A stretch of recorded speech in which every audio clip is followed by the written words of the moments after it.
when I first read the scripts, my character was written as a 55-year-old, like, really grizzled Australian man, and I was like, interesting.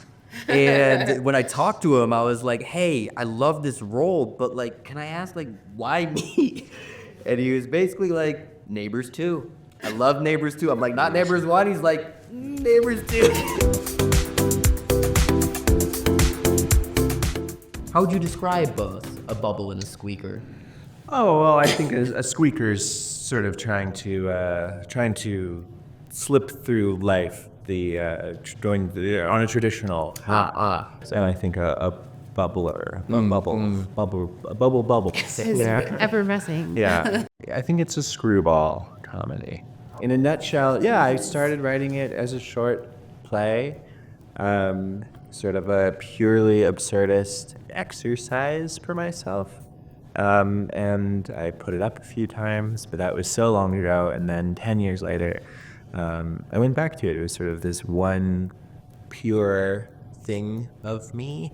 I never really realized why I wrote it, but then later it sort of made sense to make into this larger thing. If you could explain for people who might not know what the significance of the title is.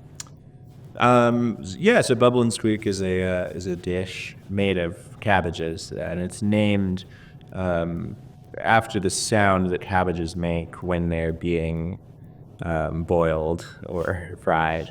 I think in our film, some people bubble and some people squeak, perhaps, when they're going through life.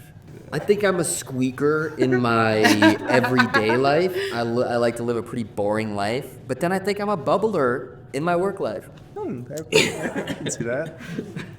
I think I'm a bubbler. Well, the character certainly. Sure. And yeah, I think in life, a bit of bubbles happening. You're a bubbler in the best way. Thanks. I just thought it was so incredibly unique and specific, and I could see the vision, immediately, and that only grew. And then I spoke to Evan and got, the idea of what it is he wanted to make and how meaningful it was to him. Yeah, but as a just straight off the page, I was immediately invested. Yeah. I mean, I hadn't read anything like it. One of my agents called me to say, I've got this script. It's so weird. I don't get it at all. I really think you should do it. And I read it, and I was just blown away. I think the theatrical sensibility of it that came from it starting out as a play, I was really drawn to, because the language is so rhythmic and the text is so... It's every comma has a place. Like, it's just so beautifully executed.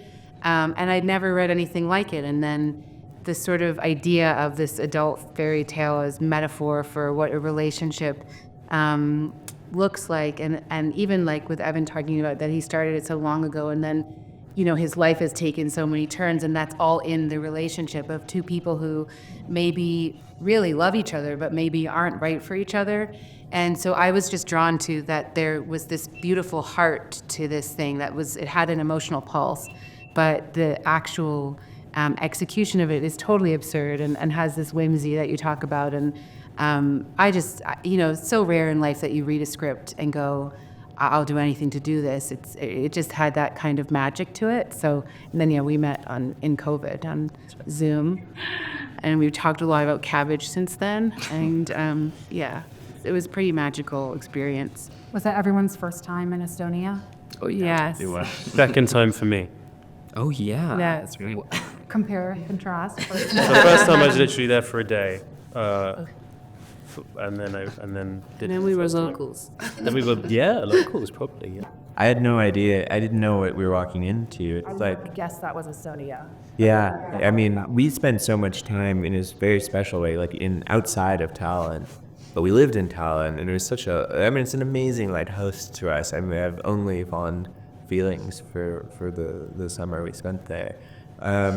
I don't know what you should do. I tell everyone now, it's if you're anywhere close, it's totally worth. I think people should just know that it's a really cool city, Tallinn, to go to. You could probably do Tallinn and then Helsinki, or it's like a 1 hour ferry or something. I just think it's a really cool place that people are maybe sleeping on a little bit. I would not say it's directly based on a vacation, no, but I definitely think there's a lot of like real life relationships folded into this. Just yeah, in a larger sense, your journey through life, perhaps.